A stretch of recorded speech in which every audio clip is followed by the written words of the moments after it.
As this is happening, I want you to look at the rotation of the first joint down here. And I want you to see how it's just nicely oscillating back and forth as these lines are being drawn. But as this evolves over time, what's going to happen is these lines are going to get closer and closer to the center of the robot. And I want you to sort of see if you're starting to notice any different. Do you see anything different right now? Yeah, it's not the same. The oscillation is Y- not happening the same. y- Exactly. So at first it was consistently there's almost the same speed back and forth. And now it kind of starts out slowly and then it accelerates and then it slows down. So you see that kind of suddenly speeding up right when it gets to the middle. Zip right on through. So you begin to see as you get closer and closer to that singularity, things get worse and worse and it gets faster and faster. And this is the real problem with the singularity is that we're not at the singularity yet. We're getting close to the singularity. So we're kind of in that event horizon space right now where we see that going back and forth and back and forth. And I think you just saw that was like Yes. instantaneous, like boom, right there. That was passing right through the singularity. And now we've passed through it and we're going to the other side and we're seeing it starting to behave better and better. So as we get further and further away, it's going to start to get a little bit better as we go along. This is something I call the double singularity. Okay, two for one. And right here is a video clip that I get of Ubitech, and they have no dihedral angle here. So their shoulder is coming straight out. And as I run this clip, I want you to look at what happens at the shoulder. Are you noticing that it's kind of moving a lot there compared to everything else? There's a lot of rotation there. But the one thing you'll notice is even though it's getting into the shoulder singularity, he'll say, "Wait a minute, Scott. It's got nothing to do with the wrist. The wrist is nowhere near that. What's the problem?" And the problem is actually the elbow is being there. And you'll be like, wait a minute, the elbow wasn't a problem with the industrial robot arm. So what's going on here? And what's going on here is that the industrial robot arms only have two axes at the shoulder. So I think to answer your question, the best way to avoid a singularity is to design around it. You can program around it, but if you can design the configuration of your bot in such a way that the singularity is not going to be a problem. Okay, so hello, Marwa. How are you today? How are you, Scott? Yeah. Oh, fine. And so I have to ask you: are you ready to enter the singularity? Wow. It is the black hole or what? Yeah, yeah, that is. It's probably the most famous of all singularities that are out there is, of course, the black hole that comes from Einstein's field equations. But it pops up in a lot of other places. Mechanical design, you see it in like dynamic systems and stuff like that, and resonant frequencies you have in there. Double E's know about it with control systems and the different poles that you have. And it shows up in math all over the place. And it also shows up in robotics, which is why we're taking, like, let's say this little detour and talking about the singularity today rather than sort of other things I had on my roadmap. And partly it's because in the past few episodes, I've mentioned the singularity a few times without really explaining what it is, with the assumption that a lot of people may already know what it is. And that's probably not a fair assumption. And I guess the other reason I've also covered this on some other channels like Dr. Know It All a few years ago when we talked about inverse kinematics and everything. But I can't assume everyone's seen those or even can find them. I'm not even sure I could find them. So, I mean, that's kind of the first reason. But the second reason was this, and that is, actually, one of the viewers on Reddit asked, the appropriate question: "What is a singularity?" Very valid, very good question. And we get some really good answers, I would say, from the Reddit community. And this first one I'll read out is, a singularity in articulated arm robotics is when two joints axes come close to collinear. In this situation, in certain motion profiles, it can demand one of the joints to move at an almost limitless speed to keep up with the other joints. That is a very good, very concise definition of what a singularity is in robotics. I don't think I could do any better than that, but it may be a little bit difficult for some people who are not really that experienced in kinematics to completely understand what do they mean by two joints, going collinear and this limitless speed and everything else. And I hope by the end, and I'm actually going to make this my very last slide, we're going to go back through it to make sure that we sort of explain what was going on there. And the other thing is that this singularity that is being referred to here is not quite the singularity I'm referring to. This usually refers to the wrist singularity, and there's another singularity in there, which is the one that came up when we were talking about the shoulders and the mounting the shoulders and coming up with this dihedral angle for it and trying to use a dihedral angle to get away from that singularity. That's what we're going to talk about. And we had two other, I think good replies, pointing to some references that explain it pretty well, as well as, this is almost my favorite one. This is a nice rabbit hole because a rabbit hole could basically be described as a singularity. So there's like a little bit of an inside joke there, I think. Okay, so what is a singularity? Do you know what it is? Or more appropriately, what causes a singularity? Well, it's this. And it's not like some mouth agape emoji, which if you look at it sideways, it kind of looks that way. But it's divide by zero. And when you were learning arithmetic, you were taught how to add zero and how to subtract zero, how to even multiply by zero, but you were told never, ever to divide by zero. That was the one number you could not divide by. And you probably weren't giving good explanation at that time. A lot of people would tell, like your older siblings might say, "Oh, it's because it goes to infinity or something like that." Okay, so pretty much, an example of where singularity might show up in mathematics is like if you're solving some problem, and this is your solution where you have a function y equals x squared plus one all divided by x. um, this thing has a problem with the singularity because you have to ask the questions like, what happens when x equals zero? Well, what I have is, x squared will just be, zero squared plus one is one divided by zero. Ooh, one over zero. I'm going to divide by zero. That's kind of bad. And what you can do is you can actually plot this over, from minus plus and minus infinity. And usually what will end up happening is that a mathematician will look at this and say that this function is good over, from plus and minus infinity, except when x equals zero. So you're not allowed to have x equals zero. But the reality of a singularity is very much like this singularity. It's not the singularity itself; it's the event horizon.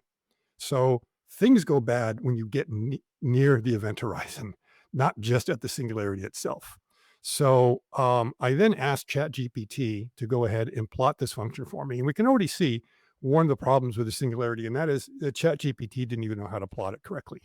So you'll see this vertical blue line, this almost vertical blue line, that shouldn't be there. So ChatGPT did not do it right. But otherwise, this is what the plot of that equation looks like. And you'll see it when you're far from zero, it's very well behaved. You've got this constant slope going on up, and then the same on the left side. They're both very good. But as you approach zero from either the plus or negative side, you'll see that the slope suddenly turns around rather than decreasing. It suddenly increases and increases rapidly. And that's this whole idea of like joints spinning limitlessly and going very, very fast. And the problem with the singularity isn't so much at zero when you're at infinity. It's like, well, you're not allowed to go to infinity. The problem is this very, very steep slope that you're getting sucked into. So this is like getting caught in the vortex of a tornado. It's really hard to get out of it. And you want to avoid that at all costs, not just avoid the singularity itself, but avoid what I would call the event horizon. And we're going to see that with some examples coming on up. Okay, now there are a couple different singularities in robotics and some that are not a singularity that people think are. So the main thing is that with a standard robot arm, and I'm talking about an articulated arm, in other words, a robotic arm that looks like our arm. And a lot of industrial robot arms are kind of modeled off after our arms. Um, and you've got the wrist singularity and you have the shoulder, or what I call the polar singularity. And the wrist is perhaps the most famous one. That's the one that everyone has to kind of worry about the most because you tend to work in front of the robot rather than going behind it where you would go through the pole. And it's caused basically when a joint alignment as a result of one of the joints kind of going to zero brings one of the others to become collinear, as was mentioned. And we'll understand this as we go into the detail. So that's basically caused by like a joint going to zero, whereas the shoulder singularity is caused by a coordinate, or actually a pair of coordinates going to zero along a particular line. Now, some people think there's a singularity at the elbow. There isn't. That's just there's a domain error when you try to come up with a solution for your elbow when that's fully straight out. So the two real singularities are the wrist and the shoulder. And it's the shoulder I'm going to focus on first because that's the one that I was most concerned about. And then we'll get in the risk because that's quite the rabbit hole. But I need to then tie them all together. So we're this might almost be have a couple of chapters in here be able to break down. So hopefully it's digestible as we go along. Okay, so the first thing we want to talk about is the shoulder polar singularity and what that is. And, part of the reason I call it a polar singularity, we're going to see there's two reasons. And one is that the singularity actually occurs along a pole or a line that emanates from the first axis of rotation. So, this axis of rotation on the bottom here in the robot, if you were to draw a line straight on up there, the singularity occurs anywhere along there. So, it looks like a pole. And also because it's kind of related to polar coordinates. It's so the some of you may have already seen these slides before. Again, if you've seen me on another channel that I've used this to help explain the concept of forward and inverse kinematics and what they are, because you've all probably gone through it if you made it through middle school algebra and the discussions of polar coordinates versus Cartesian coordinates. So, as we know, Cartesian coordinates are quite simply a way of describing a point and location with respect to some reference system here, which has an origin down the corner, and we have an XY coordinate that says where that location is. And that point can be described either by using Cartesian coordinates or an alternative polar coordinates. And the idea of the Cartesian coordinates is you go so much in the X and then you go so much in the Y to get to the point. The polar coordinates, what you do is you kind of rotate yourself, pointing in the direction of the point that you want to go to. Then you walk the appropriate number of steps to get out there, which is the radius.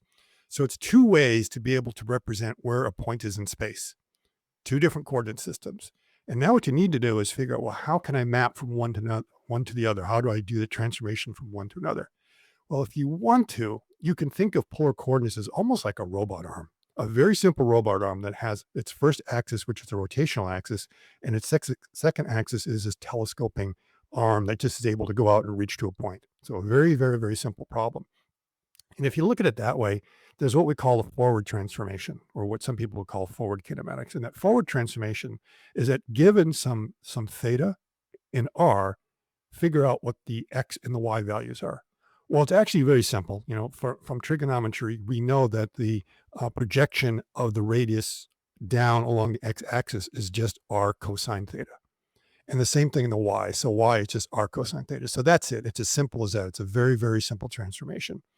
Now we want to ask the question, what happens when you try to go the other direction? Well, the other direction, known as the inverse transformation, is when we now want to take the x and the y and convert it into the theta and the r. In other words, we want to do the inverse kinematics for our little polar coordinate robot here. What are the joint displacements going to be? In order to do that, it's a little bit trickier in that we have to calculate theta. And theta is actually the arctangent of y divided by x. Okay, so you might already be saying, ooh, we get a division down here, don't we? We don't have a division up top, but suddenly division is coming up. And then we also have this r, which is very simply the Cartesian distance or the Pythagorean distance from the origins. It's x squared plus y squared, the square root of that. And typically, they would say, with this funny, it looks like upside down a, it just means like for all x and y, except when x and y are not equal to 0. Okay. Whereas the forward transformation is good over all thetas and r's. It doesn't matter. There's also this concept of a one-to-one mapping versus a one-to-many mapping. But the main problem here is this arctangent. And you can ask the question, what happens when x is 0 here? Well, I've got y divided by 0. That's probably going to be a problem. And it kind of turns out that's sort of a problem and it sort of isn't. Because it's not the arctangent is kind of defined when x is 0. I mean, you can do it. The problem is that when both x and y are 0, you get 0 divided by 0. That's the real problem there. And it returns basically not a number. It doesn't know what it is. So while technically some number divided by 0 is not known, as far as the arctangent is concerned, it says, oh, that's kind of like a big number. That's infinity. I need to return 90 degrees. And if it turns out to be minus infinity, it'll return minus 90 degrees. So it's very simple there. And if you use the a tan 2 function, which you really should be using instead, you'll know that it works plus or minus 180 degrees.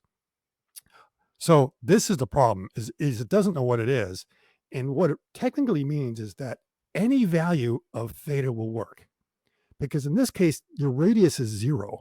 You're not having to step away anywhere. So you can point anywhere you want. You're just not walking anywhere. So that means, 0, 0 in polar coordinates it could be the same as 90, 0 or 180, 0. It basically means the same thing. So you can choose the value that you want it. And a lot of people think at the singularity, there's no solution. The problem is at the singularity, there's actually an infinite number of solutions. Okay. And and then it's like, why is it called a singularity if it's infinite? And then someone I think jokingly told me because there's no singular solution. There's no one solution. There's many, many, many solutions if you look at it the other way. So that's kind of what that singularity is. And sometimes you may have heard the term gimbal lock, which is more in the case of like a wrist mechanism, or if you're thinking of a gyroscope where you have these three axes moving around. There's positions of a gyroscope where two of the axes line up and things is kind of weird for it. And you always want to avoid that. And they say that's the gimbal lock kind of situation. And this is a problem with navigation, with older navigation systems, aircraft, even the Apollo spacecraft. On some of the inertial guidances that they had, which are actually based on gyroscopes, they had to stay away from certain orientations because you could get yourself on that singularity and things would lock out. Okay, so now I think you get a little bit of an idea of kind of what's going on here is that when we get to 0 in polar coordinates, what can happen is that some of the behavior of our solutions will misbehave. And these are areas that we want to avoid. So what we're going to do now is I'm going to stop sharing this screen and we're going to get more interactive. And we're going to look at what the shoulder polar singularity actually looks like. So the first thing I'll do is stop sharing for a second here. And, is there anything up to that point that was a little bit nebulous or difficult to understand or pretty straightforward? No, straightforward. Okay. Okay, good. So what I'm now going to do is go ahead and share my screen where we're going to start looking at the actual robot itself, an example of an industrial arm. This is not going to be a humanoid arm, but the principles are going to be very, very similar. And then we're going to start talking about how they might be a little bit different. What I want to do is, here, looking at this robot arm, it's a standard articulated arm. It has two axes down here at the base, which we refer to as a shoulder, believe it or not. Then we have the elbow up here, and out here's the wrist, which has three axes. So there's a total of six axes in here. And I've created a program right now where the robot is just going to go back and forth over the top of itself. It's just going to do this lines back and forth and back and forth. And as this is happening, I want you to look at the rotation of the first joint down here. And I want you to see how it's just nicely oscillating back and forth as these lines are being drawn. But as this evolves over time, what's going to happen is these lines are going to get closer and closer to the center of the robot. And I want you to sort of see if you're starting to notice any different. Do you see anything different right now? Yeah, it's not the same. The oscillation is Y- not happening the same. y- Exactly. So at first it was consistently this almost the same speed back and forth. And now it kind of starts out slowly and then it accelerates and then it slows down. So you see that kind of suddenly speeding up right when it gets to the middle. Zip right on through. So you begin to see as you get closer and closer to that singularity, things get worse and worse and it gets faster and faster. And this is the real problem with the singularity is that we're not at the singularity yet. We're getting close to the singularity. So we're kind of in that event horizon space right now where we see that going back and forth and back and forth. And I think you just saw that was like Yes. instantaneous, like boom, right there. That was passing right through the singularity.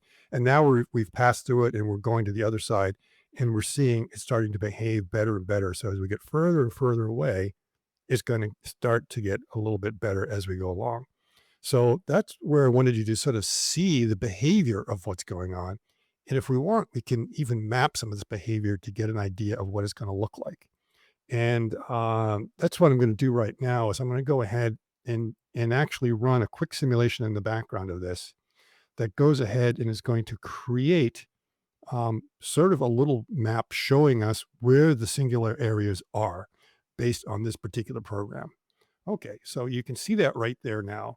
So this is kind of the same program in which it's color coded. Where everything is green, it means the motion is good.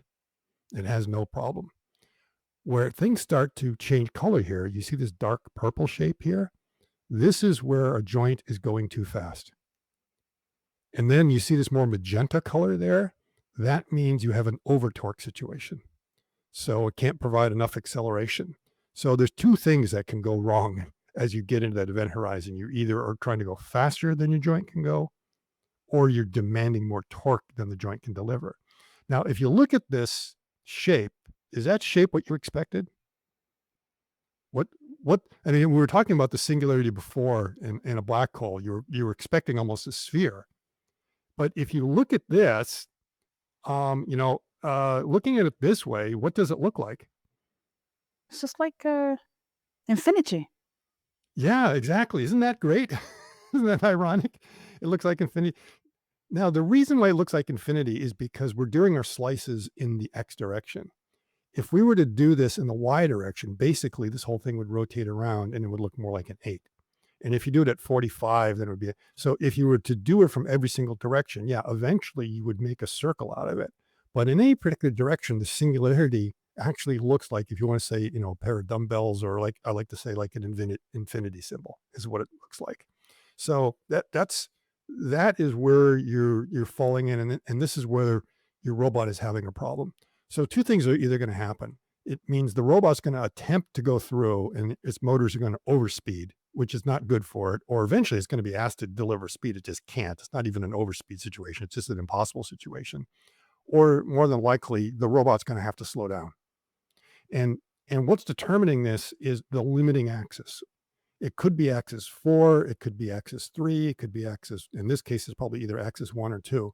But one of those two is problematic, and it could shift. It could go from one to the other. It's just that one of them is having a problem, or maybe both of them. So this tells you when you're dealing with a singularity, it's a region that you've got to avoid. It's not just a spot. There are some other areas you have to look at. And the thing about it is with the whole idea of the black hole is this thing called the Schwarzschild radius, and that is where the event horizon occurs. And that radius is determined by the mass of the black hole. So the more mass of the black hole, the bigger the event horizon radius. And the same thing is going on here, is that the size of this, if you want to, event horizon, is dependent upon the speed parameters. So because I'm making my robots go here at 1,000 millimeters per second, that's the size.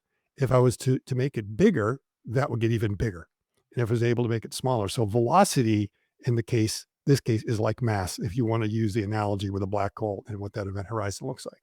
Okay, so there's now something else I want to do to make this more interactive, and for us to be able to see, and that is I'm going to go ahead and display what I call the velocity ramp, so we can see what's going on here, and we'll try to do some cross sections. So it takes a few seconds for it to go through this. It has to crunch a bit of numbers, but you'll begin to understand what these things are. And what you were seeing was actually a projection. So again, if you think about what's going on in a black hole is disturbing space-time, right? There's ripples in space-time and everything else. The same thing is sort of happening here that we can begin to see is that, over here, space is nice and planar and kind of nice, but as you get in here, things start getting warped. So you can see what the velocity profile looks like. And if you look right up front here, you'll see what looks to be a very nice consistent velocity profile. Now, do you remember looking at like a velocity versus time graph when you were in calculus, where the y-axis was like the velocity of something and the x-axis was time? And you learned that the area underneath that profile was equal to what? A distance. Y- Yeah, the distance, exactly. So what's happening here is the area underneath this thing is basically the distance that the joints have to travel. And you see what ends up happening is out here in the hinterlands, it gets up and we maintain a constant velocity because we're not procrastinating. We have to go from maybe minus 90 degrees to 90 degrees, and we just, do it over the entire range of the movement. Whereas with the singularity, what ends up happening is you'll see there's this procrastination. You see this valley that's kind of in there? It's almost like it says, I'm not going to worry about it. But then what ends up happening is you get this sharp peak because the area under this curve has to equal the distance traveled, right? So if it's not doing anything over here, then suddenly it has to make up for the fact that it's taking its, its sweet time. And that's why there's like this one instant where the joints just flip.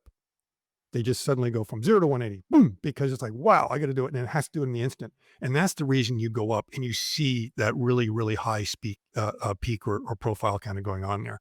So this gives you an idea of what the singularity would look like if you actually plot the velocity as as some sort of distance on the movement that you have to give you an idea of where that looks. And just for the fun of it, I'm going to throw in the acceleration ramp also on top of this thing. And so we end up getting two kinds of ramps. So the velocities, we're really looking at this as a percentage of the maximum speed, but the accelerations have to do a couple of things as well. And what the accelerations are constantly having to do is they're having to accelerate in one direction and then instantly switch down into another. So you see the acceleration sometimes is positive and sometimes it's negative. And what I want you to see here is this line here. That's that pole I'm talking about that goes right down to the center of this axis that we have right down here. So if we look at this axis, and I just need to go ahead and get my interacting axis on here. Let's see, where's the interact? That's not the interact. Let me get the interact correctly here. Sorry. So if we see where that rotates, that's the point where the pole comes out of, right down there on the robot. And so this is where you want to avoid having your wrist go through. So it's when the center of the wrist starts to pass through here that you get the polar singularity. So that's what you want to avoid. And then the whole idea is that, well, if you point the first axis back, let's say 45 degrees, that kind of delays where that's going to happen when that wrist is going to pass through it and you're going to have these problems. So that is the wrist singularity in a nutshell. And what some of these things here mean with the different colors for acceleration. The dark purple is velocity and the magenta color here is the acceleration. So I hope that was a little bit instructive and informative for you. I have to comment about that first of all, because before going to my comment, I think many people ask what this software is, and I just you said it's a visual component. Maybe you can Yes. illustrate. Yes, and that's actually an add-on I developed for visual components to help people visualize this. It's not things that you typically need when you're doing robot programming or anything like that, but it's really neat if you want to study and understand what's happening. I mean, we do use it to some extent, not like that. That when you program a path, a very intricate path, you like to in one shot show me where's all the problem points. Can I make it all the way through here? Where's the green? Where's the red? Which means it's unreachable. There's no way I can get there, or the yellow, which would be indicating that, oh, you can reach it. It's just that you need a joint limit to be able to do it. And you think, oh, okay, how am I going to fix that? And then every now and then we run the problem of the singularity, because we try to dance around it. But a lot of people don't realize or understand, like, why am I having a problem? And nowhere singularity. It's like, it's because your speed profile. You're going too fast or you're trying to dance near it. And the one thing that we may have noticed is that you do have those two lobes that are going on in there. And the one way to beat a singularity is to join it, is to actually go through it. Now this is like another rabbit hole that I won't go down that has to do with changing configuration, kinematics and stuff like that. But basically you cannot change the configuration of your arm when you're doing a linear move. So that means if your wrist is in what they call the positive wrist, you can't change it during a linear move. You can only change it during a joint space move. With one exception, there's an exception that people don't realize. The linear move can change its configuration if it goes exactly through the singularity. And that's the problem with the linear move is that because you can't change your joint from being a positive to a negative, it goes all the way down close to zero and then it tries to steer itself away. And this is what causes all these rotations. And if you could just convince it to jump to the other side, you would be okay. The only way you can do that and still maintain an absolutely linear move is to shoot the singularity. You just go straight through it, change the configuration, and continue on there. The thing is, I look at it as like imagining that there's like a whirlpool out in the lake, right? And you're in a canoe. And like the guy in the canoe is saying, well, it's not a good idea to go around it. We're just going to get swirled around there. Let's just go straight on through it. And you might say, that's insane. And it's like, yeah, it is insane, but actually you can get it with a robot. The only problem is if if that's where the ideal location is, but there's some adjustment because there's some errors in the positioning of the part and stuff like that, you might not have it work out quite right. So it is a strategy, basically called shoot the singularity, and you can go right on through that and get that wrist flip really quickly. That I can make a whole episode about, but this is going to be long enough as it is already. Thing. First of all, I want to say that I think maybe you will agree with me by far. To be honest, I never, by illustration that you should already, it make the message very clear. It's just a crystal clear. Instead of there's two, like in the Reddit, it was not maybe clear for many people what singularity Yeah. is, but in this software, the visual component, I think it made the message very crystal clear in that example. Maybe a couple of questions Yes. I have for you. The first one is, who developed this plugin? Is it you or someone? Because I think you Yeah, have, yeah, yeah, yeah. I developed it. I developed it a few years ago. Yeah. Hmm. yeah, I think because people asking questions. So you have been developing that, Scott, Hmm. already, Yeah. right? Yep, yep, yep, and because I kinda desired this visualization tool because I was constantly trying to explain to people and no one understood it, and I found out I didn't understand it until I actually put the visualization in and go, "Oh, that's what it is," and this is where I came out like one of these customers I was working with that I was trying to argue the shoot the singularity argument and tried to visualize and show how it's gonna work, and it was like, they didn't quite embrace the singularity the way they just thought it was, like, too crazy an idea, but you actually could do it, and someday I'll write a science fiction story about like, being around a black hole or something like that. And then saying the way to do it is just, head straight on in and you'll pop right on through. So that's how I'll probably meet my demise. It would be nice a science fiction story about robotics and black hole and singularity. It just I think I would love to read something like that. Another question. I know you have to jump on the point because when you mentioned about going through the singularity, just to go through it, and I see in the demonstration, just the robot quickly do this adjustment, sudden adjustment where the beak is. If there's other way to avoid doing that, what would be the pros and cons to do such a movement like that? Maybe the first question. And since you think go through that, do you think any other way to avoid doing that? I know this example was about the space where the robot operating, and this is like a dead zone. I don't know if I should call it dead zone or a danger zone for the robot. Just you have to pass through as soon as possible. But if there is any way to avoid this movement, Well, part of it is that you try to find a different location for your parts so you're nowhere near the singularity. But like I say, some of these customers I was working with, just the way everything was set up, they couldn't avoid the fact that there was a singularity in there because it was such a big workspace. And unfortunately, the wrist singularity happens when the wrist is at zero at the home position. In other words, right in the middle of the workspace of the wrist. It's like, man, if you're going to design a wrist and it's going to have a singularity, why do you put it in the middle of what is the effective work envelope? And so it's always been a nightmare for people to figure out how to get around it and making these kinds of adjustments. So a lot of times the only thing you do is you just have to slow down depending on what the process is, or you jump over it by using like a joint space move as opposed to a linear move to get the other side and everything else. And so and the other way you can get around it is through redundancy. Unfortunately, articulated arms don't have redundancy unless they are on a track. So if you're on like a seventh axis track, you can use that seventh axis track as a way of changing the position of the base of your arm to actually get things to come around to avoid the singularity. The same thing with the humanoid bots. The humanoid bots have that extra axis up here, which gives it the redundancy to move your elbow around that will allow you to actually dance around the singularity if you need to. So redundancy is one strategy. And the other is that, like I said, and we're going to see this coming up when I get in more to what the risk singularity is about. The one strategy is that you can pick any joint that you want. Any value that you want will work for one of them. So the problem isn't that there's no solution. The problem is that there's infinite number of solutions. You're not sure which one to do. And so one of these strategies is like, well, just freeze one of the axes. Let's just use that one. And let's freeze the axis, which is the biggest and the slowest, and let the one that's the lightest and the fastest be the one to kind of take up the slack on that thing. That's one possibility, or you can balance it. So there are a lot of ways of trying to do it from software, but they all have their pros and cons, and they work in some cases. In other cases, they're kind of a disaster. So, the best solution they say is just like, just avoid it to begin with. It's like you can live in Kansas, but you're gonna have to deal with tornadoes and you can build a shelter and stuff like that. That's one way of solving that singularity problem.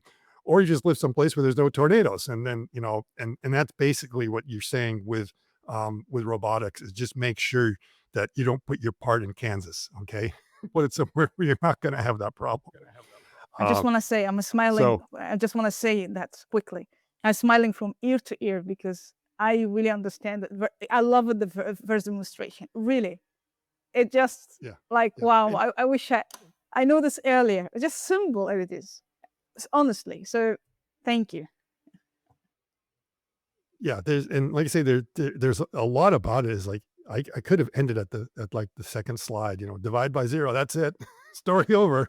But as you see, there's a lot of nuance. I assure you, in many classes in robotics in academia, I assure you in academia, they just explain like that, divide by 0, and that's it. Yeah, It doesn't make sense but you to have to anyone, but understand why. that's Like I it. say, it's not the divide by 0, it's the event horizon. So, and now we have to describe what the event horizon is. So now we're going to move on to the risk singularity, which is going to have similar properties, but it's caused by a completely different reason than it is for the polar singularity or the shoulder singularity. And in order to do that, the first thing was we had to take a little bit of a detour and do a rotational coordinates primer in understanding, how do we describe the orientation of something in space? And a very common way that's used is something called yaw pitch roll, and that comes out of aeronautics, where they look at the coordinate system of an airplane and they refer to the yaw, pitch, and roll. And the way to think of it is if you're driving a car straight down the road and the road has like a hill that goes up and a hill that goes down, basically the car is pitching, that's going up and down. When you turn to the left or turn to the right, you're yawing. And well, roll, you never want to do that in a car. Okay. I think we all know what a rollover is. We don't want to do that. Now, as you can see in aeronautics, they use a different coordinate system than we're used to seeing in robotics. So this red axis is actually the x-axis, and they call that the roll. In robotics, we call the roll about the z-axis.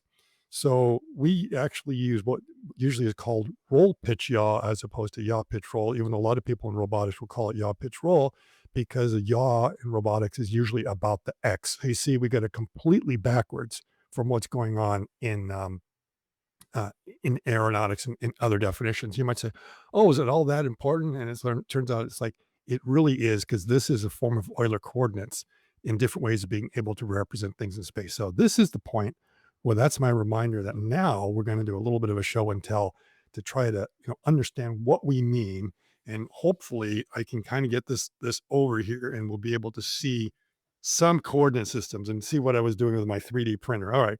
So this big axis here is the world coordinate system. And I've got them color coded. So it's red, green, blue, or X, Y, and Z. So we can see the X, and hopefully we can see where the Y is. Maybe the camera a little bit. Yeah. Yeah, maybe we can get the camera down just a little bit here, and that will help, and I'll adjust things over like that. Okay, so this is my world coordinate system, and we know if we get some point in space, we just kind of put it there, and there's a Cartesian coordinate of where that is, and I've got that thing lined up the same. And if I want to know where the Cartesian coordinate of that thing is, well, I just take a ruler and look at like, what's the distance in the x, and what's the distance in the y, and if it's up in the z, what's there. And so I have my Cartesian triplet that tells me where the XYZ is.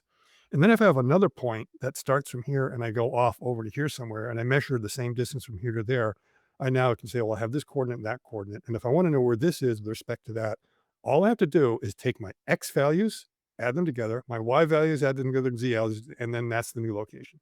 That's very easy to do. So Cartesian coordinates are very simple. You just add coordinates together and all that works. So, is there an analogy of doing something like this in rotation? And it's like, well, yeah, there is. If we want to see what the orientations of these axes are with respect to the world coordinate system, one way we can do it is we can rotate it about the x, which would be the yaw, and then the y, which would be the pitch, and then the z, which would be the roll. And it comes up like that. And that gives us our new orientation in space. So you have those kind of angles, and it does that. And then, if you then said, oh, okay, now taking it where it is, let's add a bit more yaw, a bit more roll, and a bit more, or a bit more pitch and a bit more roll. And if I knew what they were, let's say in the first case, it was like 20, 30, 40. In the next case, it was like, 50, 60, 70. Is the new position just the addition of the yaw plus the yaw, the pitch plus the pitch, and the roll plus the roll? It's like, no, it's not. And the thing is that everyone, when they start on that, they assume that's what it is, that it's just like that. And it's like, why is that the case? It says, well, when I take a coordinate system like this from my world and I move it into X, you see my Y is still pointing the same direction. My Z is still pointing the same direction. I move the Y is still in the same direction, and the X is still in the same direction. Z. So I am not affecting the principal directions of my coordinate system as I translate it. So translation has something to do with that. But as soon as I rotate about X, Y and Z are now in a different direction. And when I said rotate about Y, I didn't mean about the world Y here. I meant about this Y, the local Y, or what they usually call Y prime. And this one they call Z double prime because it's gone through two transformations as you go along there. And the result is your rotations are very hard to kind of understand. It's the most, let's say, compact way to represent where these things are. But you have to also account for order of operation. We talked about this before also with the when we look at the hip and the shoulder and everything like that. And I talked about you could have like a far hip or you could have an arf hip, and the order didn't matter. Well, you can use any order, but the angles of the solutions you get are going to be very different. So let's put that to the test. So here I have my coordinate system that I've got out there that's aligned with the world coordinate system to remember. And I'm going to actually set this to roll pitch yaw of 90, 90, 90, because that's the easiest to do. And you have to use the right hand rule. So I've got my right hand here, right? So I've got to go 90 this way, 90 that way, and then 90 this way. And I'm going to put that down and we can see that the Y is going, or the X, sorry, the Z is going off this way and X is pointing straight up and the Y is still in towards the screen. So that was the order of operation X, Y, Z. Now let's change that. Let's do Z first, then let's do Y, and then do, let's see, did I get this right? I get myself backwards here. Let's see. We get this in. Let's get the Z up here. So we do the right hand rule, Z, this way. Okay. And then we do the right hand rule that way. And then we do the right hand rule. And I can't believe I get this. Is that going off that way? I've done this like 20 times already. Every time I came up with a completely different one. So what am I doing wrong here? 5 minutes later. Okay. So here we are. New set. All right. So what we now want to do is that we want to compare these two coordinate systems by putting them through a yaw pitch roll and then a roll pitch yaw kind of exercise here to see if the order of operations and rotations matters. And it does. And we're going to keep it very, very simple. And we're going to have a yaw pitch roll, which is 90, 90, 90, which means we're going to have roll pitch yaw, which is also 90, 90, 90. So put the first coordinate system off this way and let's get everything set up right. So we get X in the world X, Z up, Y on in on the screen. So we're going to rotate about the X first. And we're going to use the right hand rule 90 degrees. So now the Y is up. We're now going to take the Y and we're going to rotate it right hand rule 90 degrees. Z is off the side here. And then we're going to go ahead and take the Z and we're going to do a 90 degrees that way. And here is what we end up with. Okay. So I'll put that down. Now let's do this again, starting on out here. And now we don't do the X first. We have to do the Z first. And so we're going to do Z right hand rule that way. And then we're going to do this one that way. And then we're going to do this one and we get it again. And how did I mess that up? Okay. Am I getting my right hand rules here, right? Because it should be right hand rule. 1 eternity later.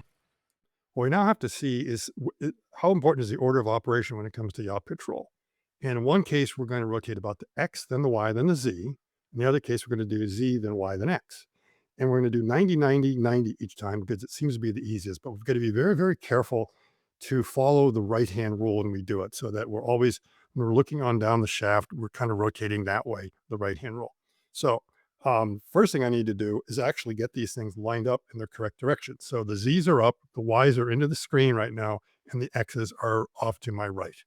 So we'll take the first one here. We're going to bring this on up here. We'll put my hand here, rotate this 90. So now the Y is up. Now then, the Y, we have to do the same thing. We're going to have to rotate that 90 degrees. So now the X is on in. And then we've got the Z here. and then we rotate that 90 degrees also.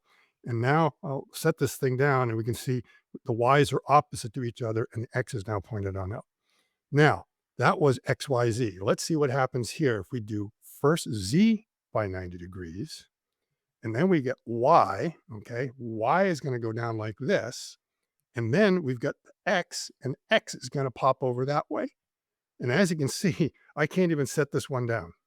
So the result is that we end up pretty much getting two of them that are kind of opposite. You might say, well, the difference is that they're off by 180 degrees about the Z.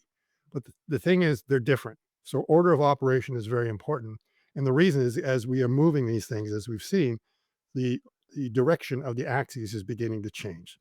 So that's one way of doing it. And but as I've mentioned, it's very difficult to just add different coordinates or yaw pitch rolls together to find out what the next position is. There's actually a better way of doing it. And this is using something that's called direction cosines. And this is the concept I'm going to give you. So remember, in order for me to figure out where the Cartesian location of this thing was, I just measured it with a ruler. I just took a ruler and looked at what the distances are. Well, I can do the other thing is that if you think about it, this is like right at the origin. It's just rotating at the origin. But just imagine that the origin is down here. Um, I can take a ruler and I can look at, let's say, the x-axis and find out how much is this, and this is a unit vector. What is its x coordinate? What is its z coordinate? And what is its y coordinate? And I can do the same thing with z, and I can do the same thing with that. So basically, what I'm doing is I'm coming up with the vector directions of the three different coordinate systems there, and that creates a matrix known as a matrix of the direction cosines. So now is when I'm going to get back into a little bit of math, and hopefully it will be fun now that we've sort of understand this concept here. So the idea of the direction cosines is that my x-axis can be represented as an ixy, iy, iz. So you've probably all seen this in physics classes that a lot of times when they talk about some sort of reference frame, you'll have these unit vectors I, j, and k. And they, of course, have components x, y, and z. And that's what I was doing with the ruler there. I was just going ahead and measuring the new projections of those on the world coordinate system to get an idea where it is. And I'll just call that some matrix n. Some people might call this like a tensor, which is basically what it kind of is. It's a matrix of directions. And this is actually a very useful thing that a lot of students may have seen this in their classes. And if you've done anything on computer graphics, you've probably seen these 4x4 transformation matrices. And you see these numbers and you have no idea what they mean. And they're just like, it's just like these 9 numbers, but they actually are very powerful and they're very useful. And the reason we don't store, in some cases, orientations this way is because it requires 9 numbers, whereas yaw pitch roll just requires 3. So yaw pitch roll is basically a compression of these things into a different format. But the reality is it's mathematically more convenient to think of it this way because everything works out for you very, very well. So what I want you to do is that looking at this matrix, what that is telling you is the x-axis is pointing in the x direction. That's this first one, because x is 1, y is 0, and z is 0. The second one is saying the y-axis is pointing in the y direction. And the third one is telling you that the z is pointing in the z direction. So if you got, let's say, direction cosines that look like this, what is that telling you? Well, if you take one of these frames, we take the x-axis right now, which is the red, and it's now pointing in the minus y. So it's kind of pointing out at me right now. And if I look at the y is pointing up in the z, right? 0, 0, 1. So that means I have to rotate y about that, get that up there. And oh, sure enough, z is in the minus 1. Now, there's another very nice property that these matrices have, and it's something called their orthonormal. And what ortho means is that each of these vectors is perpendicular to the other. And if you would do a dot product of any one of these rows with any of the other rows, you will get 0. That's how you're able to prove that they are normal to each other. The dot products are 0. The other nice property they have is their lengths are all 1 because they're normal vectors. That's why it's called orthonormal. And these have like some really nice properties. So for instance, just by knowing the x and the y, I know what the z is if this is a right-handed coordinate system. So you can actually drop the z and reconstruct it from the first two. It's just the cross product of the first two. That's it. It's very nice. The other thing about orthonormal matrices, the inverse of an orthonormal matrix is the transpose of the matrix. It's amazing. It's really cool. So just the transpose, just, flip the values around there and that's it. So it worked out as simple as that. So they have some really, really nice properties. Okay. So if I give you a matrix with these numbers in it, your eyes may glaze over and say, "Bruh, I have no idea what that represents. That looks really, really scary." But if you look at it, you'd say, well, you know what that's telling me? It's telling me the x-axis is predominantly kind of in the y direction right now. And I also have a fair amount that's going up in the z, but in the minus z actually. So it's kind of pointing down a lot in the y, a little bit in the z. And then if you look at the y, it's saying the y is like almost predominantly in the x direction. And then we can sort of see what the z is doing. Now, I want you to look at this number right down here in the corner. Does that number look at all familiar to you? No, the 707107. If people that are doing trig functions all the time every day, it might look kind of familiar. It's the square root of 2 over 2, and the square root of 2 over 2 is the cosine of 45 or the sine of 45. So whenever I see a number like that, I go, "Ooh, there's a 45 in there." Now, if you want to know how I constructed this matrix, I basically did the order of operations. I basically created from yaw pitch roll, and what we're going to do is we're going to see how I was able to kind of get these numbers from that. And the one way to do it is to talk about different kinds of rotation matrices that are out there. So you can define a rotation matrix about the x-axis. So rotation about the x is simply this. This is the new direction cosines. So basically, x keeps pointing in the same direction because you're rotating about the x. And this is what ends up happening to the y and z components.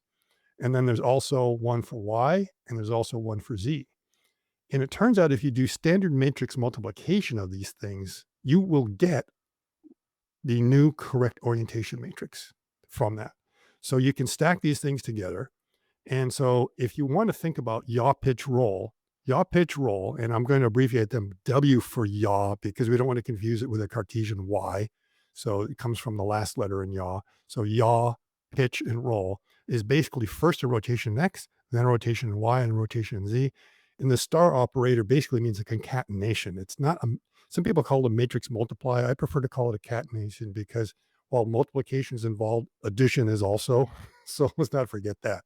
So it's the dot products of a bunch of rows, then add it all up. Okay, so if you take these matrices, this is saying ZYZ, but this should be XYZ. That should be an X right there. A little error I've got to fix here. This is basically the X rotation matrix, the Y rotation matrix, the Z rotation matrix. And you actually try to work this thing out algebraically. In other words, do all this yourself. And you will do it and you will fill up a couple of notebooks full of paper and you will get them wrong. And the best thing is to use some kind of program like something from Wolfram, like Mathematica or something like that to do it for you. I wrote my own about 35, 40 years ago. I still have that actually does this for me. So I know that this XYZ, when written out like this, if you do the whole thing, this is symbolically what that matrix looks like. So in other words, if you give me a yaw, pitch, and roll values, and all I have to do is plug them into these different elements here in the matrix, and I will be able to recreate a new matrix for you, which is the direction cosines of the yaw, pitch, roll. So that's the forward one. So by doing this, I can get the forward. And the result is that you plug in some values and these things will pop out. So, okay, so this is the XY. Okay, this is the correct matrix. The other matrix I had turns out was one for the wrist, which we're going to get into a second. And you'll see this value down here, and that comes from the fact that this is 45 right up here. And we're going to see where everything else goes. Okay, so now what we want to do is we actually want to get into an example of the wrist itself and a little bit of what's going on there and remind us of the matrix notation. But before we do that, I'm going to go back to share the other screen to remind ourselves what the wrist axis actually looks like in the robot. And okay, so before I get into the robot wrist, I think it's going to be important for us to actually understand what it does. So if we look out here in the wrist, the whole idea of the robot wrist is to set the orientation of your tool point where you want it to go. The first three axes, the shoulder and the elbow, are all about positioning it, getting to where it needs to be. And then the wrist is all about getting the orientation to be what you want to have. And it does that by moving about three different axes. Now, I've embedded in at the center of the wrist an XYZ coordinate system that's color coded. So we can see the Z is pointing out, the X is down, and the Y is to the side. And if I come right in here, I can take what is typically called the fourth axis of the wrist.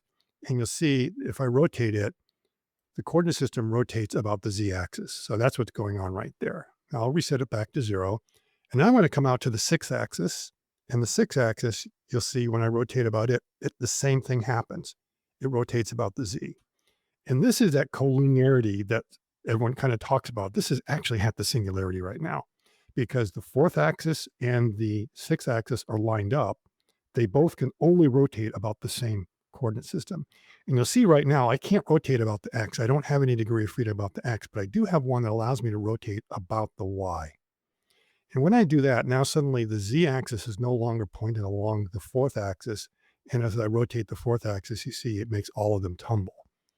Okay, and now this is usually referred to as not only a spherical wrist, but as a ZYZ wrist, because in its home position, it rotates about the Z, then about the Y, and then about the Z. So that's the order of operation that's going on there. And as you can see, it's conveniently at the singularity. Okay. But then when we get it down like this, we don't have to worry about it. Now, typically, this is how the shoulders appear to be aligned in the humanoid bots. When they're in their home position, they're more or less like that. So they are almost the same as the wrist mechanism. It's just that where their preferred home position is different. But if they go straight out, they will also have another singularity, which is a little bit like that. So that's what it looks like. Now that we understand how to do the math, we're going to run through that math to get an idea of how you would solve the problem and where the singularity arises, because that's where we're really aiming to, is not so much how to solve it, but why there's a singularity and what we can do about it. So we'll go back here and get into our slides. And again, I want everyone to remember that, the matrix element notation is X is IJK vectors that make up the rotation components. And if we look at our ZYZ wrist, it's basically rotate about the fourth axis in the Z, then the Y in the fifth, and then the Z for the 6 axis. And that means you have a Z, Y, Z rotation here where we have the cosine and sines, theta 4, theta 5, and theta 6. And again, if you go through the laborious math of this, you'll end up getting a matrix that looks a lot like this. Okay. So this is the symbolic matrix of when you put those things in, this is the kind of matrix it's going to create, which means some IJK values here correspond to the values that are over here. So the forward part of this is if you give me theta 4, 5, 6, and I plug these things in, I will get these IJKs out. But what if we turn it around and say, oh, what I want you to do is I'm going to give you some IJK values over on the left side. Now you figure out what they are over here on the right side. So that means I have to solve these equations. And this looks a bit messy because if you think about it, there's 9 equations here, but 3 unknowns. How does that work? Right? Now, you can get away with this because of the orthonormal nature of these things. These numbers are all kind of related to themselves anyways. But you don't really have to look at all of them. You can kind of cherry pick which ones you want to start with there. Now, remember, I was like obsessing about this 0.707, down here. And remember that this is an example that I'm saying 60, 45, 30. You see that 45 right there. And that's the 5th axis right there. See this cosine theta 5 that shows up there? That's why it's there. You see, this guy is isolated all by himself over there.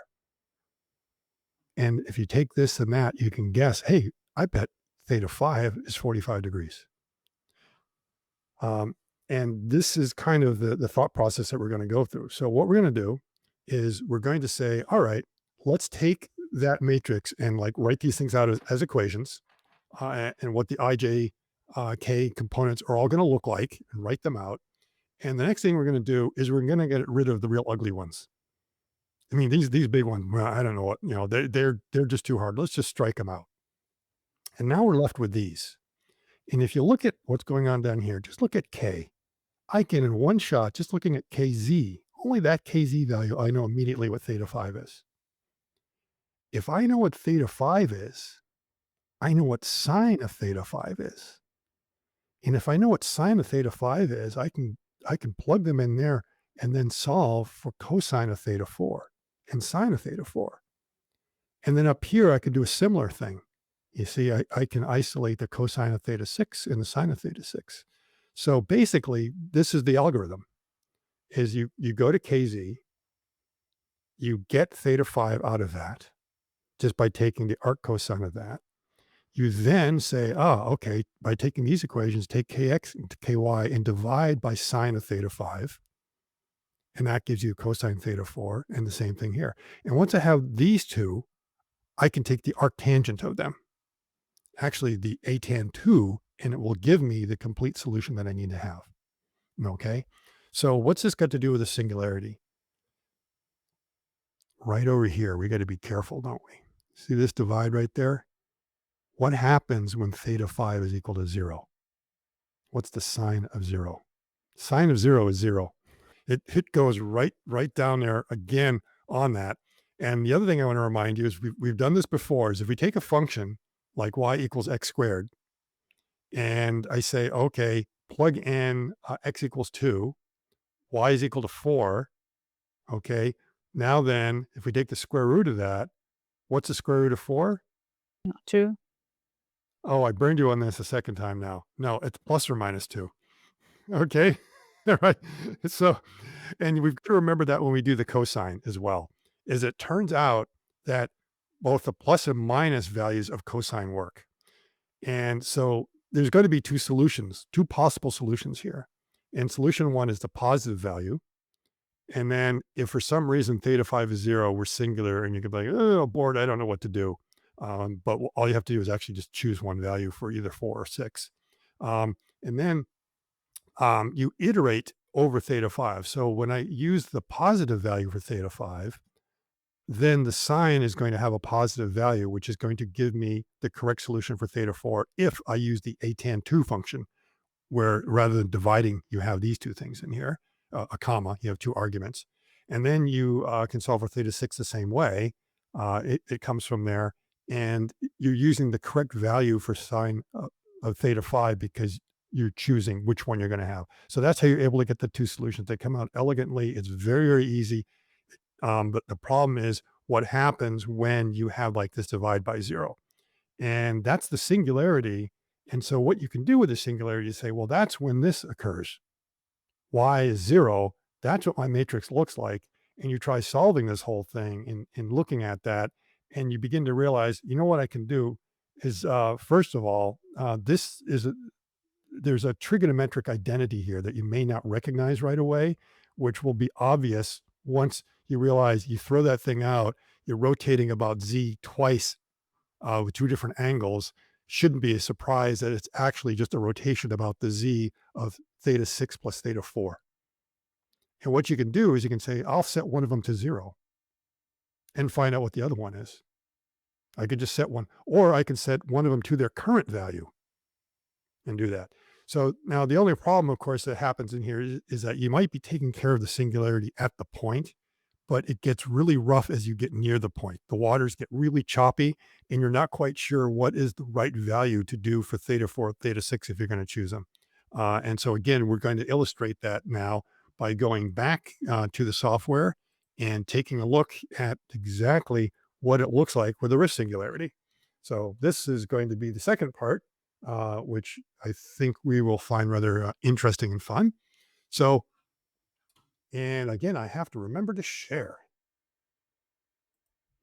So share screen, correct screen. Yeah, sharing there. All right. I think we have it correct. Good.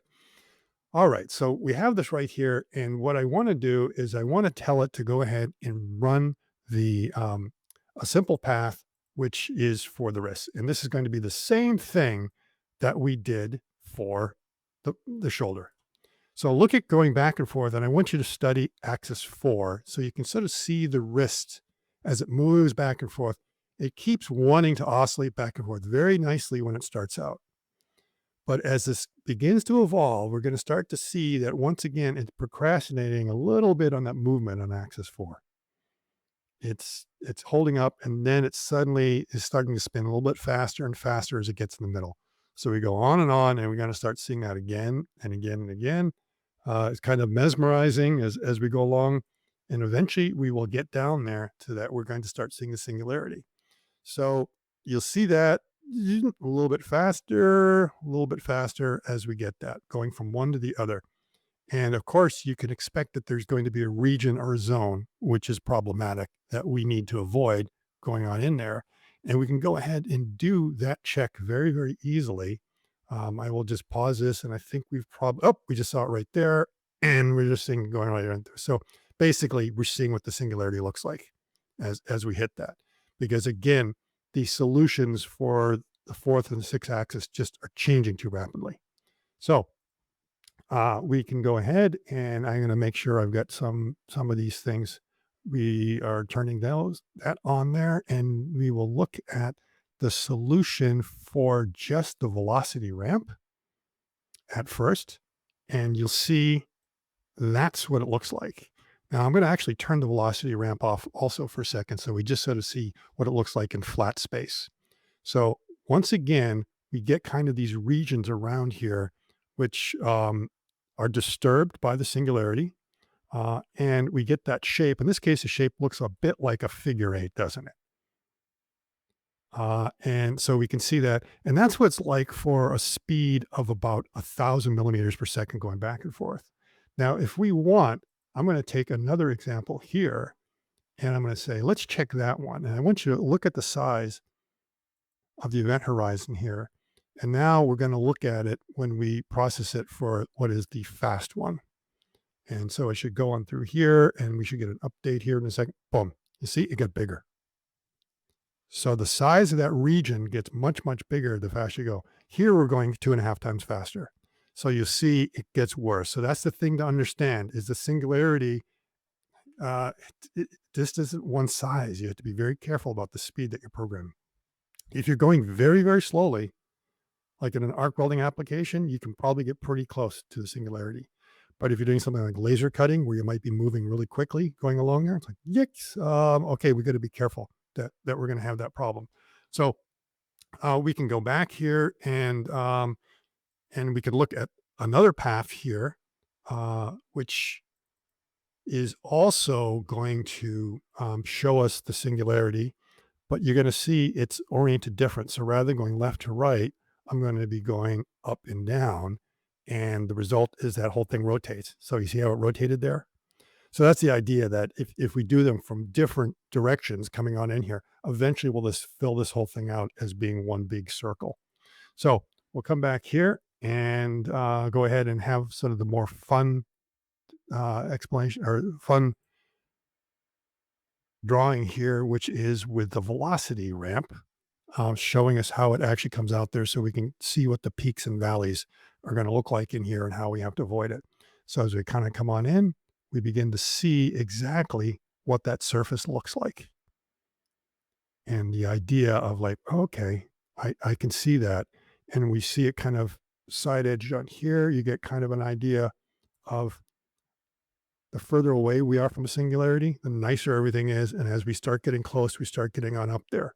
And so we start feeling the effects of the singularity even very far away, even if everything is going okay. And then right here is when the speeds of the axes actually cause a problem. And then we can't go fast enough there to be able to do that. And then again, I can go ahead and throw in the acceleration profile.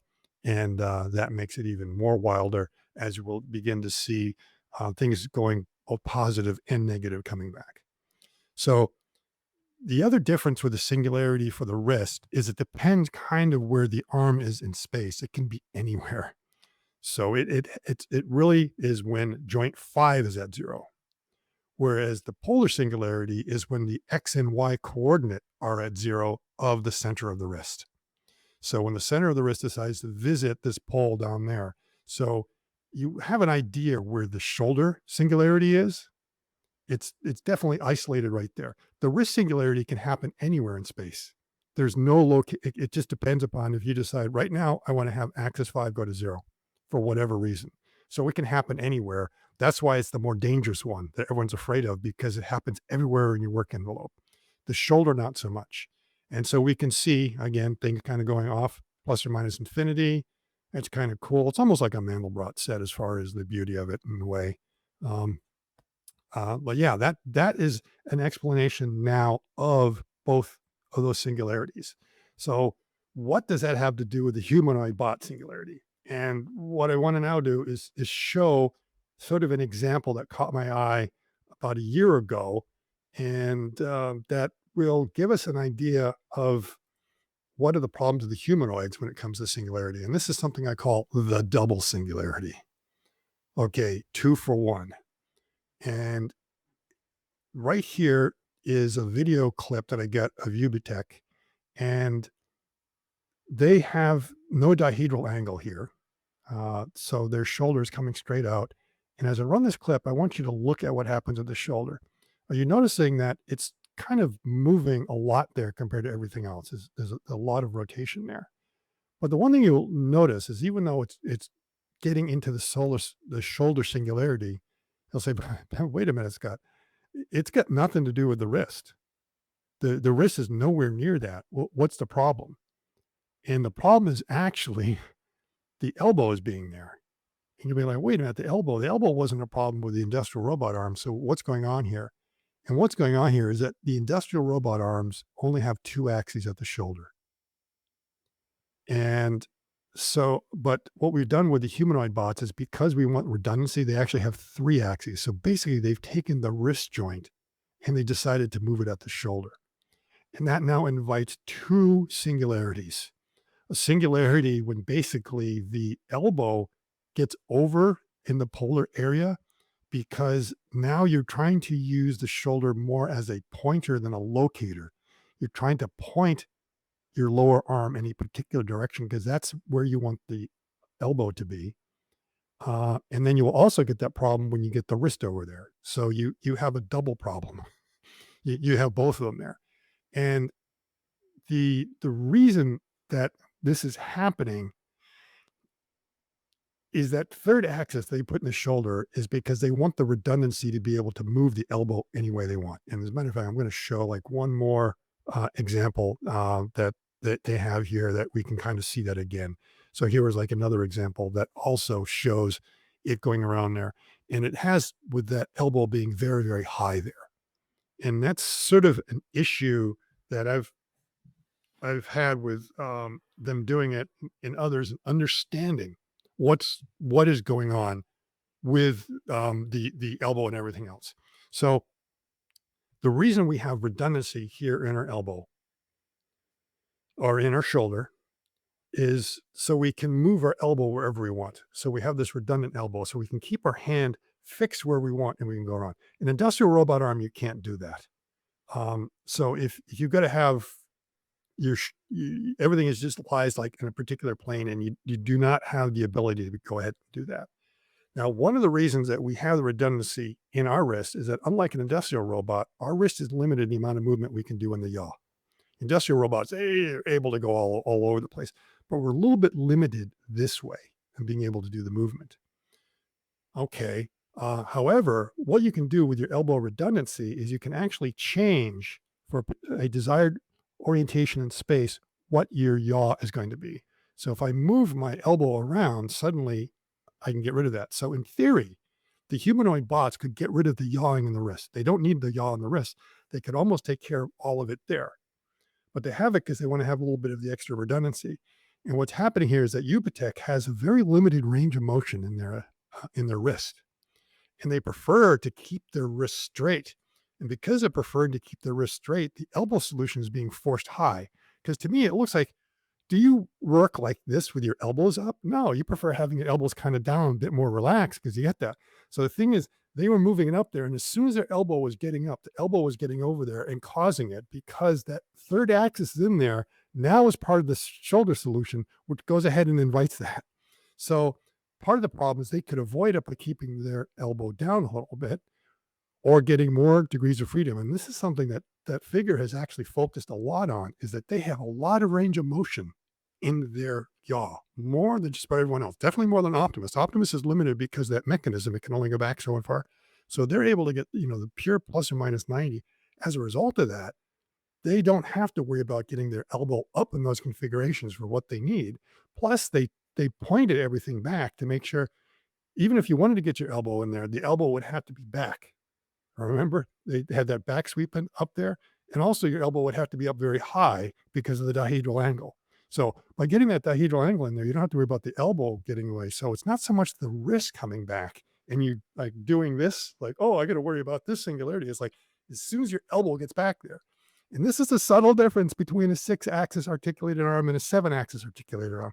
And I'm afraid a lot of the people that are coming from that world that have dealt with the industrial robots think that, oh, that's just difficult axis. All I have to do is worry about the wrist, not realizing you're inviting one there at the shoulder as well, which is going to be problematic and that you need to get into. And that's this whole idea of the double singularity.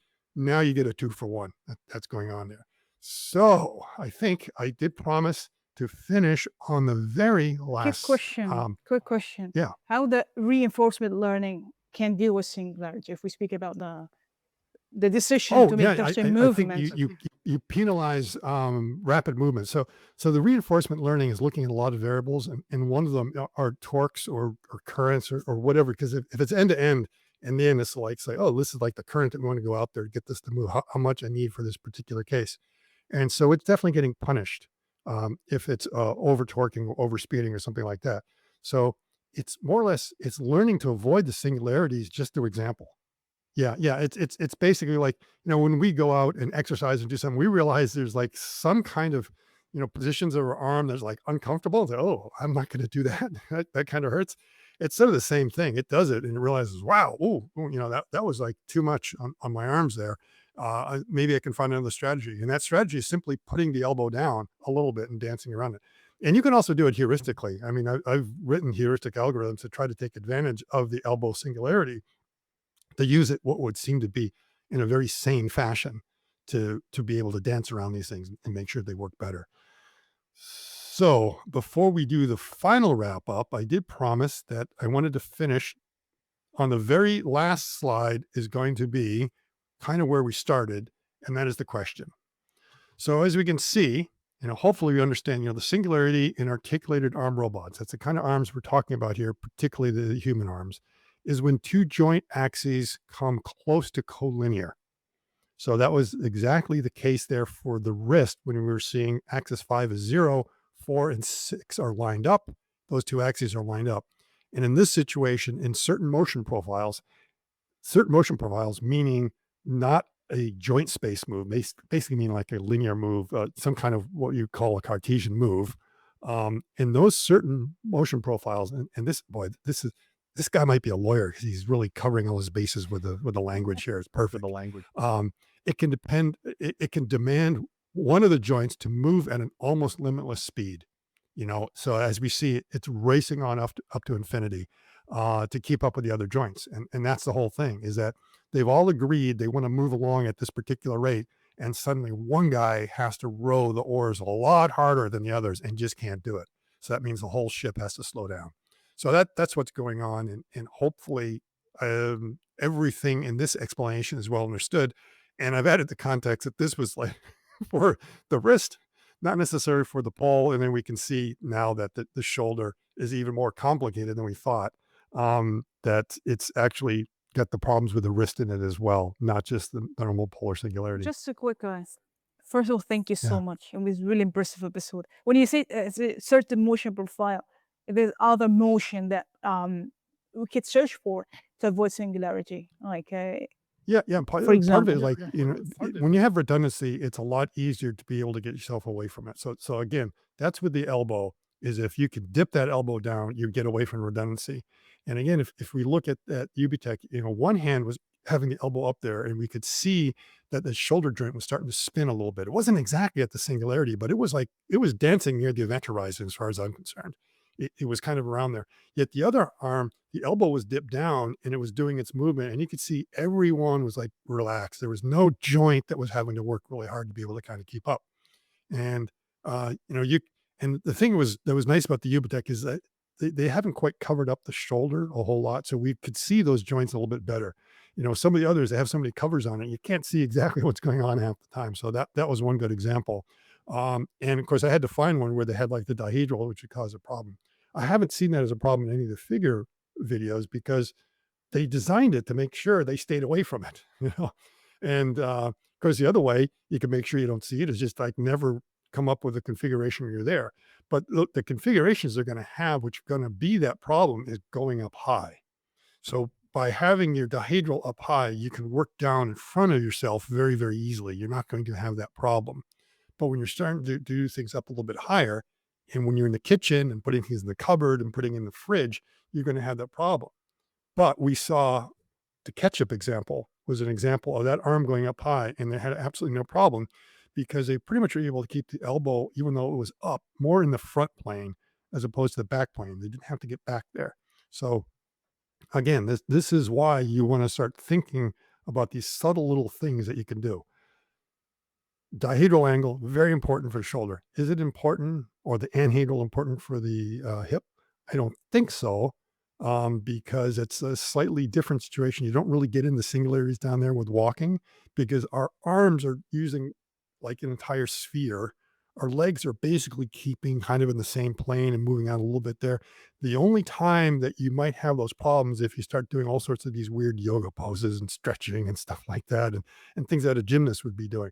But for the most part, the hip doesn't have to worry about too much about it, but you do up here in the shoulder and your wrist. You would say, oh, so you got a wrist problem with singularities, right? It's like, yeah, your standard robot kinematics has that if you use the ZYZ wrist.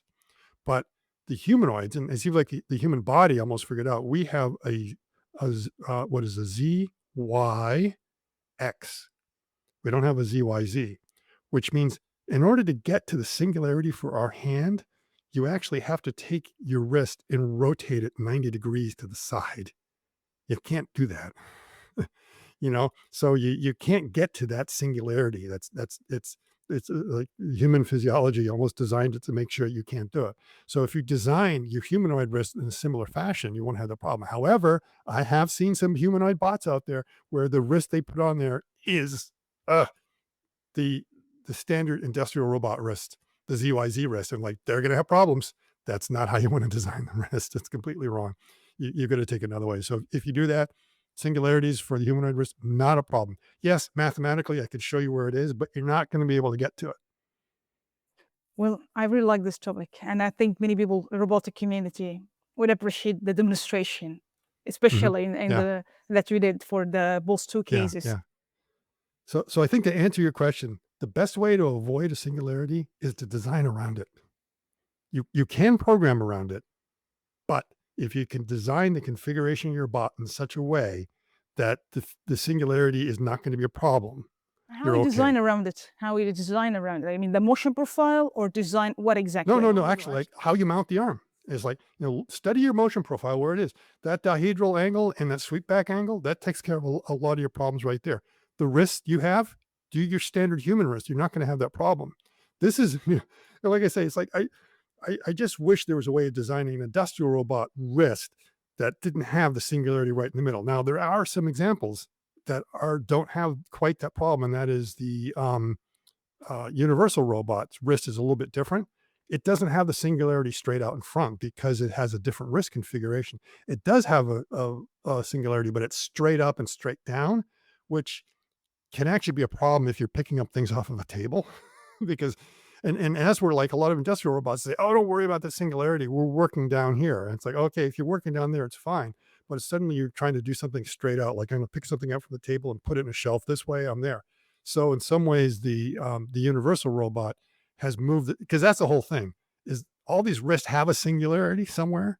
It's just moving the singularity to where it's more convenient for you. And so that's exactly what they did with Universal. They moved it to a different location. And you can do the exact same thing with your shoulder mounting and with the style of wrist you choose for your humanoid You know, wrist. I like this point when you said there's 2 points here. When you say design around singularity, because I was thinking about soft robotics, for example, when you use the elephant truck, for example, like let's say something very compliant, let's say, not too rigid. Would we have to deal with singularity? I don't think so. I'm not sure you agree with me or that or not. Yeah, I don't know if in the case of the soft robotics, would you have them? I mean, the singularity just comes down to whenever you're trying to solve a problem, if and let me get myself more balanced here because we're no longer using the coordinate system. Whenever you're trying to solve some problem in there, if you end up getting a divide by zero for whatever reason, and as you can see, the polar singularity, the divide by zero was kind of hidden inside of a tangent function. So, and the problem wasn't actually a divide by zero, a pure divide by zero. It was a zero by zero is the problem. And and so a lot of times you have to analyze however your solutions are coming in. Is it as simple as seeing that, oh, something is being divided by zero and that's it?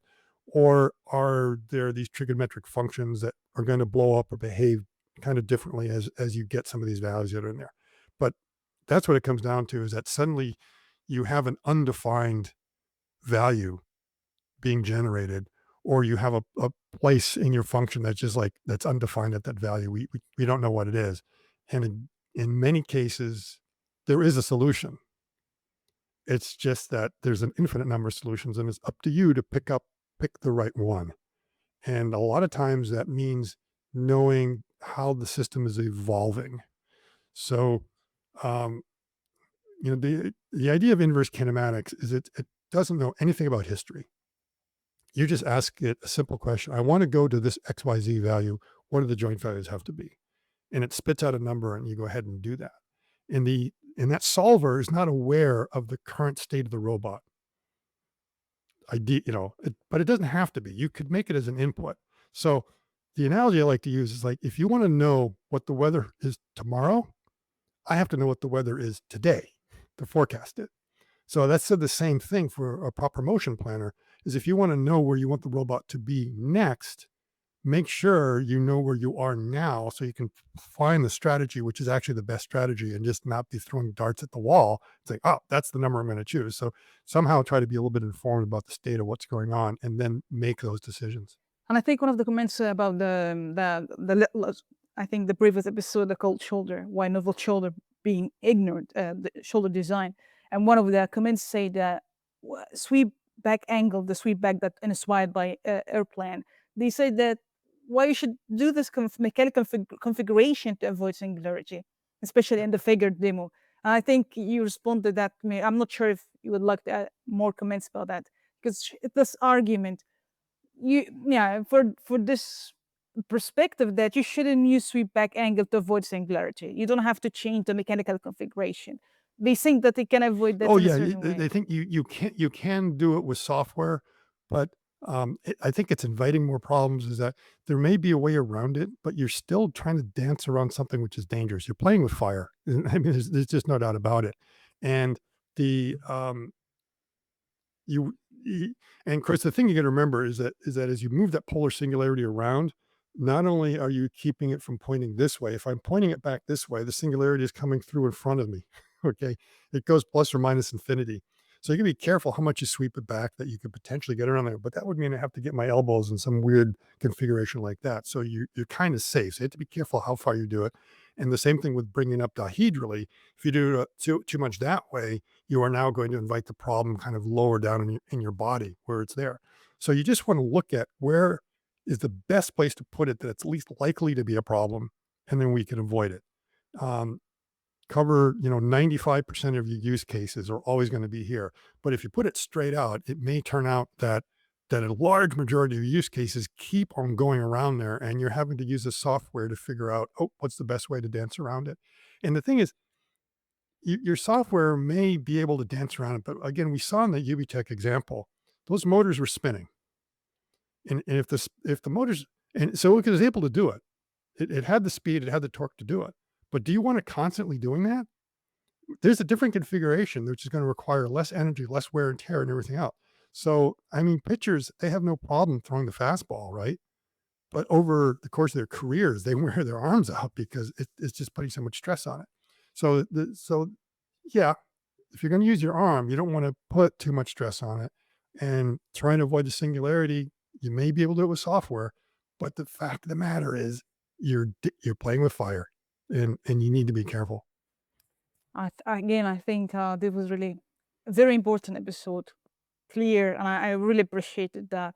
I actually I feel like I fall in love with this topic, Singularity, when you mentioned that you want to write about it for robotics. So I want to take this seriously. If we can write something about that, that would be, I think it would be great for people to read it. I'm serious about that. So Mhm, I hope you consider it. mhm. So, and what we should call this episode? What is singularity? What is double singularity? Oh boy, I guess the shoulder single, yeah. Um, I think the thumbnail might be one of those slides that I have just sort of showing, exactly what the peaks is. What's next? I know this topic was based on one of the comments that what's singularity, but I'm not sure if you have something you think would be interesting for the next episode. Yeah, see, part of the reason I was putting this out had absolutely nothing to do with this episode, but trying to think about the quantum, what not what I call the quaternion drive.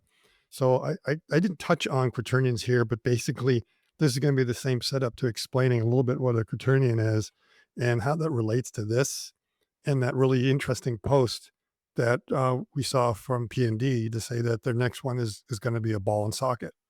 I don't know how they're gonna do it. Now, a lot of people have gone out on YouTube and said, "Oh, we've seen these examples of, spherical actuators and stuff like that, and being able to do it." And if you look, it's like, "That's terribly impractical. It just won't work." It just doesn't have the accuracy and everything else. Um, what could they be doing? And some potential strategies in there. And so, I mean, I've got my own crazy idea on what it could look like, but I'm probably completely wrong. Um, the one one thing I haven't figured out how they're gonna do it is that you can make a ball and socket joint where you use a series of linear actuators to kind of act the way, our muscles and ligaments are kind of working to get the shoulder to actuate in a way.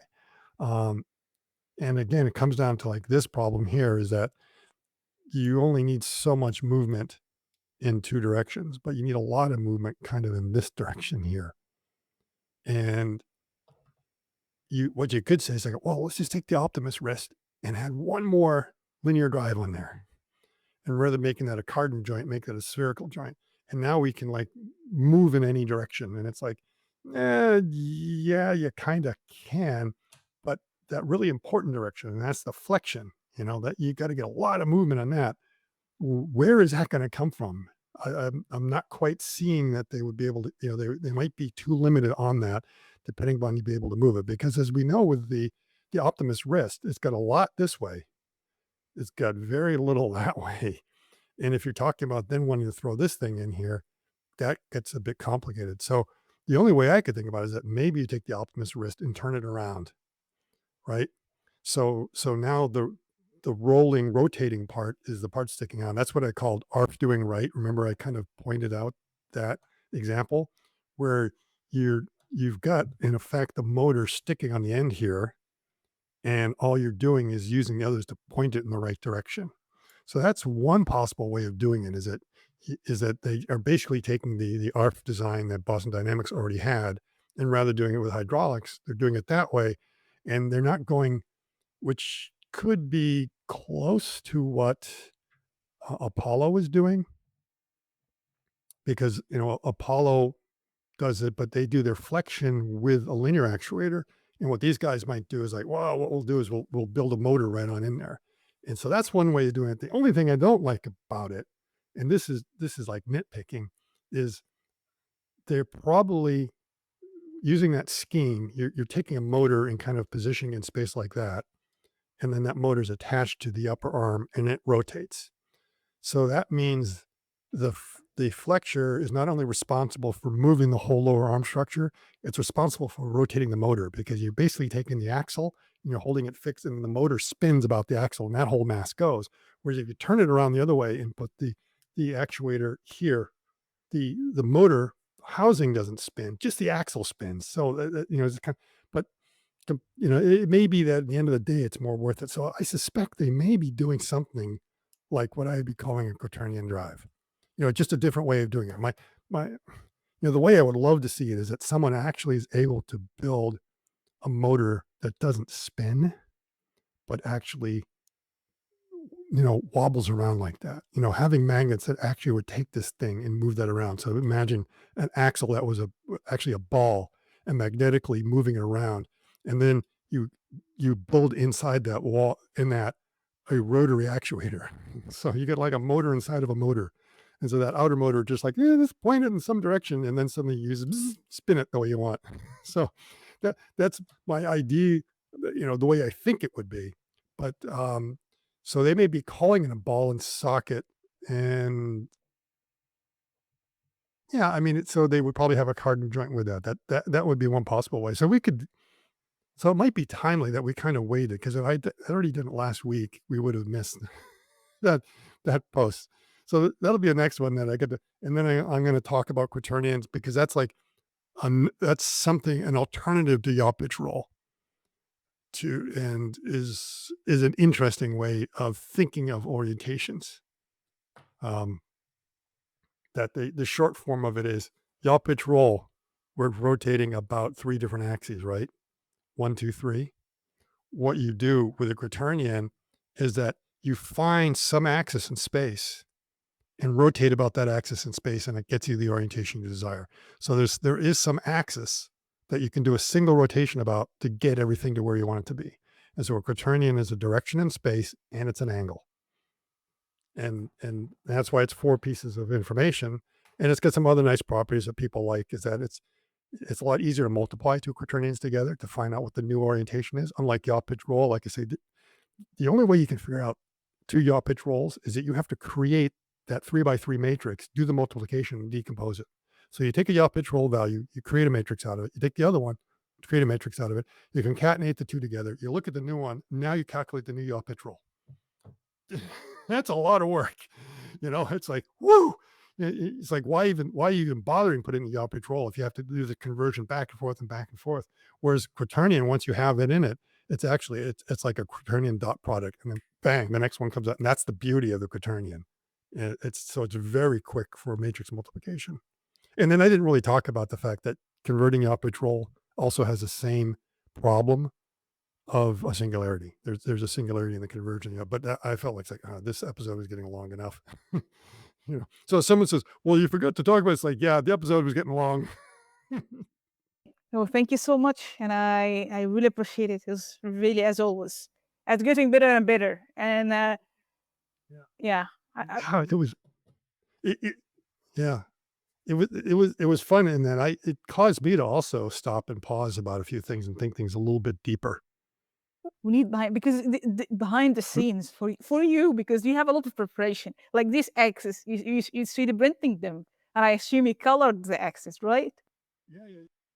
Yeah, yeah, yeah. Well, because I've been thinking about this for a while, and you may see a post I put out about it's like almost 2 weeks ago that it was really weird as I went down to recover one of these things because I was trying to be more fancy with them, and I had like disaster prints because you'll notice the bottoms of the inks are flat because there's no way I could get my printer to convince itself to print all the way around. So I had to make it a little bit flat. And I was trying to use these structures, and the structures were just becoming spaghetti monsters. I was like, this could believe how many I wasted. So I went down there and I finally got my second good print. And I'm walking back up here looking at my phone. And right there in my timeline is like, one of these. And I'm just like, that's just weird. Suddenly there's a post about someone talking, and what it was something about Z is always up. It had something to do with like, using the right hand rule or what the coordinate systems were. And I just kind of laughed like, I can't believe I saw a post on the course this when that's exactly what I have in my Right. hand. Again, thank you so much, and I will stop Yeah. the So, recording here. Okay. yep. Yep.